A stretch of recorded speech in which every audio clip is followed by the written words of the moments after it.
হোসাইন মোহাম্মদ আনোয়ার এনসিপির একজন রাজনৈতিক কর্মী।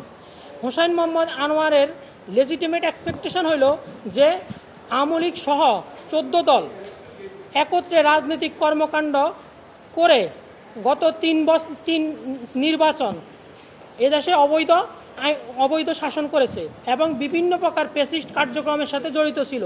কিন্তু গত 12ই মে 2025 সালে আওয়ামী লীগের রাজনৈতিক কার্যক্রম বন্ধ ঘোষণা করা হয়েছে।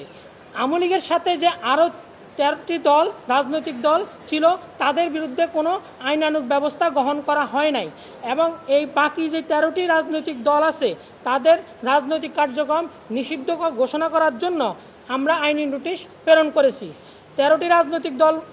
বাকি 13টি রাজনৈতিক দল হলো জাতীয় পার্টির এরশাদ প্রধান গোলাম মোহাম্মদ কাদের, জাতীয় পার্টি মঞ্জু প্রধান আনোয়ার হোসেন মঞ্জু, বাংলাদেশ ওয়ার্কার্স পার্টি প্রধান রাশেদ খান মেনন, গণতন্ত্রী পার্টি প্রধান নুরুর রহমান সেলিম, গণ আজাদি লীগ প্রধান হাজী আব্দুস সালাম, বাংলাদেশ তরিকত ফাউন্ডেশন ফেডারেশন ও কমিউনিস্ট কেন্দ্র।